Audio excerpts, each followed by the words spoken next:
World top rankings ఉన్న యూనివర్సిటీస్లో ఎలాంటి IELTS రాయకుండా ఫ్రీ ఎడ్యుకేషన్ అండ్ స్కాలర్షిప్ అందుకోవాలంటే కాంటాక్ట్ విదేశ్ కన్సల్ట్స్. నమస్తే, వెల్కమ్ టు ఐడ్రీమ్. నేను మీ మాధురి. మీరు స్మోకింగ్ చేస్తున్నారా? స్టెరాయిడ్స్ని ఎక్కువగా తీసుకుంటున్నారా? అయితే మీకు భవిష్యత్తులో తుంటె ఎముక ప్రాబ్లం రావచ్చు. ఈ పాటికే వచ్చి కూడా ఉండొచ్చు. వచ్చినా కూడా అక్కడ ఏం జరుగుతుంది, అసలు రక్త ప్రసరణ కంప్లీట్గా మన బాడీలో అంతా అయ్యి అక్కడ ఆగిపోవడానికి కారణం ఏంటి, ఇవన్నీ డీటెయిల్గా చెప్పడానికి మనతో పాటు ఉన్నారు డాక్టర్ మనోజ్, ఆర్థో సర్జన్. ఆయన అడిగి డీటెయిల్గా తెలుసుకుందాం. నమస్తే డాక్టర్. డాక్టర్, మనకి ఇప్పుడు నేను చెప్పాను స్టెరాయిడ్స్ తీసుకోవటం వల్ల కానీ, అలాగే మనం స్మోకింగ్ చేయటం వల్ల కానీ, డ్రగ్స్ ఈ మధ్య కల్చర్ ఎక్కువైపోయింది దాని వల్ల కానీ మనకి ఎముకల్లో పటుత్వం పోయి ఎముకలకి రక్త ప్రసరణ జరగకపోవడం అనేది ఇప్పుడు కామన్గా చూస్తున్నాం. అసలు ఇది ఎందుకు జరుగుతుంది? అది దానికి మెయిన్ రీజన్ ఏంటి? ఇది ఒకటే రీజనా లేకపోతే ఇంకేమైనా రీజన్స్ ఉంటాయంటారా?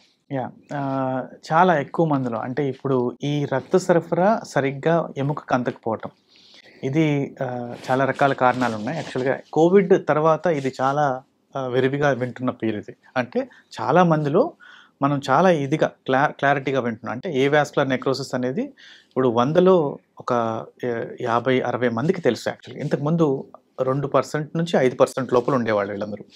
అంటే ఎక్కువ మంది వచ్చేటి కాదు. ఎప్పుడో ఎవరికో ప్రాబ్లమ్స్ ఉండేవాళ్ళకు, క్యాన్సర్ పేషెంట్స్కో వీళ్ళకు స్టెరాయిడ్స్ ఇచ్చేవాళ్ళు, లేదంటే దానివల్ల వాళ్ళ పెయిన్ తగ్గించడానికి ఇచ్చేవాళ్ళు, దాంతో ఇవి తగ్గేటి. బట్ ఇప్పుడు ఇంతకుముందు పెయిన్ కిల్లర్స్ వాడేవాళ్ళు, ఎక్కువ మంది పెయిన్ కిల్లర్స్ వాడేవాళ్ళు.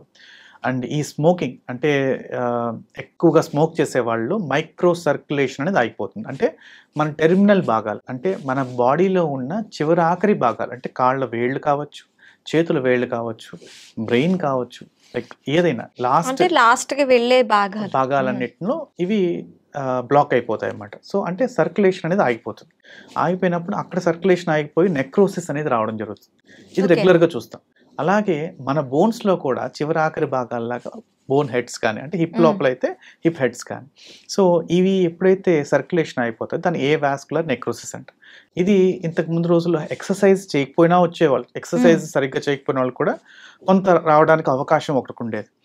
లేదా ఎక్కడైనా పడినప్పుడు, అంటే తెలియకుండా ఎక్కడో ఒక చిన్న ఇంజురీ జరిగింది, అప్పుడు కూడా డ్యామేజ్ అవ్వడానికి కారణం ఉండి వచ్చేది. సో ఇలా చాలా కారణాలు ఉన్నాయి. ఫీవర్ వచ్చినప్పుడు కానీ చాలా రకాలుగా మైక్రో సర్క్యులేషన్ ఆగిపోయినప్పుడల్లా ఇది వచ్చేదానికి ఛాన్సెస్ ఉన్నాయి. సో అసలు ఎలా వస్తుంది? అసలు హిప్ భాగంలో, ఇది హిప్ భాగం. సో ఈ భాగంలో ఈ మామూలు హిప్ జాయింట్ లోపల బాల్ ఇలా ఉంటుంది. ఈ బాల్ వచ్చేసి ఈ విధంగా ఉంటుంది. సో దీన్ని ఒక హాఫ్ భాగంగా, అంటే మీరు చూస్తున్న ఈ భాగాన్ని హాఫ్గా కట్ చేస్తే ఇలా ఉంటుంది, ఇలా ఉండాలి. సో ఇలా ఉంటే ఇది చూస్తే మీకు అర్థమవుతుంది. సో ఇలా ఉండాల్సిన బోన్ మీకు లోపల నేవాస్కులర్ నెక్రోసిస్ వచ్చిన తర్వాత ఈ విధంగా అవుతుంది, ఈ విధంగా బ్లాక్ అయిపోతుంది. అంటే లోపల సర్క్యులేషన్ జరగనప్పుడు, దానికి సరఫరా జరగనప్పుడు అది డెడ్ బోన్ అయిపోతుంది. డెడ్ బోన్ అయినప్పుడు బోన్కు ఉండాల్సిన స్ట్రెంగ్త్ కానీ స్ట్రక్చర్ కానీ కోల్పోతుంది. మీరు అన్నట్టుగా పటుత్వం కోల్పోవడం. ఒకవేళ పటుత్వం కోల్పోయింది అనుకోండి, దీనికి ఉండాల్సిన షేప్ కానీ స్ట్రక్చర్ కానీ మెయింటైన్ అవ్వదు, అంటే కొలాప్స్ అయిపోతుంది. ఎప్పుడైతే ఇది కొలాప్స్ అయిపోతుందో దీని యొక్క స్ట్రక్చర్ పోయినప్పుడు ఇది మళ్ళీ రీప్లేస్ చేసుకోవడం జరుగుతుంది. సో ఇనిషియల్ స్టేజెస్లో ఒకవేళ ఫస్ట్ అండ్ సెకండ్ స్టేజెస్లోనే దీన్ని గుర్తించగలిగితే వాళ్ళకి ఇలాంటి చిన్న సర్జరీస్, అంటే మీరు చూడొచ్చు. సో ఈ విధంగా ఎక్కడైతే మీకు డ్యామేజ్ అయిందో, ఈ విధంగా ఎక్కడైతే డ్యామేజ్ అయిందో దాన్ని ఈ విధంగా కట్ చేసి కంప్లీట్ గా దాన్ని ఏదైతే పాడైన భాగాన్ని తీసేసి మళ్ళీ దాన్ని రీకన్స్ట్రక్ట్ చేస్తాం. ఈ భాగాన్ని కంప్లీట్ గా తీసి దీంట్లో మళ్ళీ బోన్ గ్రాఫ్ట్ పెట్టి ఈ ప్లాస్మా కానీ ఇది కానీ ఇచ్చి దాన్ని రీజనరేట్ చేయడం జరుగుతుంది. సో దాన్ని చేయటం వల్ల చాలా వరకు ఈ ప్రాబ్లం అనేది కొంచెం క్లియర్ అవుతుంది ఫస్ట్ అండ్ సెకండ్ స్టేజెస్ లో వరకు. అది కూడా సెకండ్ స్టేజెస్ లో ఇప్పుడు వెళ్తున్న వాళ్ళందరూ థర్డ్ స్టేజ్ కి చాలా ఫాస్ట్ గా వెళ్ళిపోతుంది. So third stage and fourth stage అంటే ఖచ్చితంగా వాళ్ళకి రీప్లేస్మెంట్కి వెళ్ళాలని. సో రీప్లేస్మెంట్ అనేది లాస్ట్ ఆప్షన్. సో దానికి ముందు దాకా ఇలాంటి చిన్న చిన్న ఇది చేసుకోవచ్చు. ఈ ఏవాస్కులర్ అనేది మీకు ఆల్రెడీ ఇప్పుడు ఇంజురీస్ జరిగినప్పుడు కానీ, లేదంటే స్మోకింగ్ అప్పుడు కానీ, లేదంటే ఈ యాక్సిడెంట్స్ అప్పుడు కానీ, లేదంటే మనకు తెలియకుండా ఏదైనా ఒక బరువు ఎత్తాం, ఒక్క దగ్గర ఎక్కువ లోడ్ పడి ఒక్కసారి నొప్పి అనిపించింది, అలాంటప్పుడు కూడా ఎముక నలిగేదానికి అవకాశం ఉంటుంది. అక్కడ సర్క్యులేషన్ జరగకపోవడానికి కూడా అవకాశం ఉంటుంది. సో ముఖ్యంగా చాలా మందిలో చూసేవాళ్ళు స్మోకింగ్ కానీ, స్టెరాయిడ్ ఇండ్యూస్డ్ అంటే those who are bed ridden for a long time, అంటే బెడ్లోనే చాలా లాంగ్ టైం ట్రీట్మెంట్ తీసుకునే వాళ్ళు, స్టెరాయిడ్స్ తీసుకునే వాళ్ళు, ఈ సర్క్యులేషన్ అనేది ఆగిపోతుంది. అసలు ఎక్సర్సైజే చేయలేదు, బాడీ అంతా కంప్లీట్గా ఒకే చోట కూర్చోంటున్నాం, వాళ్ళకి కూడా ఎవాస్కులర్ నెక్రోసిస్ రావడానికి ఛాన్సెస్ ఉంది. అయితే ఇది వచ్చింది అని చెప్పడానికి పెయిన్ కానీ లేకపోతే ఇంకా ఏమైనా సిమ్టమ్స్, వాపు కానీ ఇలాంటివి ఏమైనా ఉంటాయా? ఫస్ట్ ఇనిషియల్ స్టేజెస్లో అంటే ఫస్ట్ స్టార్ట్ అవ్వగానే ఫస్ట్ వాళ్ళు ఇది దేని మీద మాకు ఓపీడీకి అంటే అవుట్ పేషెంట్ డిపార్ట్మెంట్కి వచ్చేటప్పుడు ఏం చెప్తారంటే బ్యాక్ పెయిన్ స్టార్ట్ అయింది, తుంటిలో కూడా నొప్పి స్టార్ట్ అయింది అని వస్తారు యాక్చువల్లీ. ఎందుకంటే ఫస్ట్ హిప్ పెయిన్ స్టార్ట్ అవ్వగానే స్టిఫ్నెస్ బ్యాక్లో స్టార్ట్ అవుతుంది. వెనక ఎప్పుడైతే దాని మీద పడుతోంది భారం అంతా, వెన్నుముక మీద పడుతుంది. వాళ్ళు ఏమంటారంటే వెన్నుముక చాలా నొప్పిగా ఉంది అని వస్తారు, ఆ స్పాజంతో వస్తారు. మేజర్ కంప్లైంట్ బ్యాక్ పెయిన్ గురించి చెప్తుంటారు. సో ఒక్కసారి మనం ఎక్స్రేస్ కానీ లేదంటే స్కాన్స్ చేసి చూసినప్పుడు దాంట్లో ఈ నెక్రోసిస్ అనేది తెల్లగా ఒక చిన్న భాగం లాగా ఎక్స్రేలో కనపడుతుంది.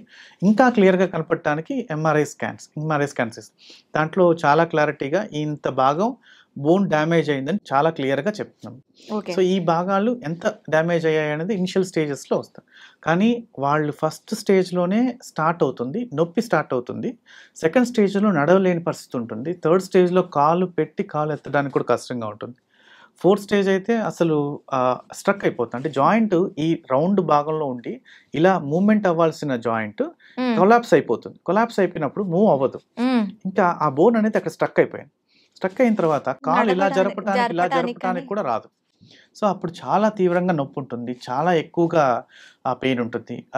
అది లాస్ట్ స్టేజ్ అంట. ఆ స్టేజ్లో వచ్చిన వాళ్ళకి రీప్లేస్మెంట్ చాలా ఫాస్ట్గా ఖచ్చితంగా తొందరగా చేసి తొందరగా నడిపించాలంట. ఎందుకంటే అలాగే ఫిక్స్ అయిపోయింది అనుకోండి జాయింట్, సో నడవలేని పరిస్థితి ఉంటుంది. చుట్టూ కండరాలు కూడా ఫిక్స్ అయిపోతాయి అదే పొజిషన్. మామూలుగా కండరాలన్నిటికీ నేను చెయ్యి ఇలా మూవ్ చేస్తున్నానంటే ఒక కండరం లోపలికి వెళ్తుంది, ఒక కండరం స్ట్రెచ్ అవుతుంది. అలాగా తొడ భాగాల్లో కానీ దీంట్లో కానీ అన్నింటిలోనూ మజిల్స్ అనేటివి స్ట్రెచ్ అవుతూ పోతుంటాయి. ఆ స్ట్రెచబిలిటీ పోతుంది, ఒకే భాగంలో ఫిక్స్ అయిపోతాయి. సో ఫిక్స్ అవటం వల్ల వాళ్ళకి ఇంకా హిప్ జాయింట్లో ఎక్కువ ప్రాబ్లమ్స్ ఉండి డిలే చేసే కొద్దీ ఎక్కువ ప్రాబ్లమ్స్ అవుతుంది. ఓకే. సో ఇవి ఇప్పుడు నార్మల్లీ స్టెరాయిడ్స్ తీసుకునే వాళ్ళలోని డ్రగ్స్ కానీ స్మోకింగ్లో ఇలాంటి వాళ్ళలో కాకుండా నార్మల్ పీపుల్లో వచ్చే, అంటే ఏ ఏజ్ గ్రూపుల్లో వచ్చే ఛాన్సెస్ ఉంటాయంటారు? అది చిన్న పిల్లలు అంటే 19 years 18 years నుంచి చూస్తున్నాము, అరౌండ్ 70-80 years కూడా చూస్తున్నాం. యాక్చువల్గా చాలా మందిలో ఇది అవాయిడ్ చేయాలంటే ఏం చేయాలంటారు? రెగ్యులర్ ఎక్సర్సైజ్ అనేది చాలా ఇంపార్టెంట్.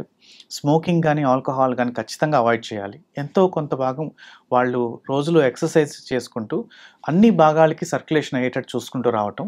ప్లస్ ఇంజురీస్, ఎక్కడో ఒక చిన్న ఇంజురీ జరిగినప్పుడు దాన్ని మనం కరెక్ట్ టైంలో దాన్ని గుర్తించి డాక్టర్ గారికి చెప్పడం. దానివల్ల ఏమవుతుందంటే ఓకే ఇక్కడ ఇంజురీ అయింది, దీనికి కొంచెం మీరు ఇనిషియల్గా రెస్ట్ తీసుకోవాలి, దాని తర్వాత మళ్ళీ సర్క్యులేట్ చేసుకోవడానికి చేయాలని చెప్తారు. సో ఇది ఫాలో అవ్వటం. ఇది ముందే గుర్తించి ఫాలో కాకపోతే మాత్రం ఇది టెర్మినల్ స్టేజ్కి లీడ్ అయ్యేదానికి అవకాశం ఉంది. చిన్న నొప్పే కదా అనేసి హిప్ని నెగ్లెక్ట్ చేస్తారు. ఆ చిన్న నొప్పి రీప్లేస్మెంట్ దాకా వస్తుంది. అంటే మన భాగంలో ఉన్న మన బోన్ని రీప్లేస్ చేసి కృత్రిమ బోన్ని పెట్టించుకునే అవకాశాలు ఎక్కువగా ఉంటాయి. Okay doctor, thank you very much.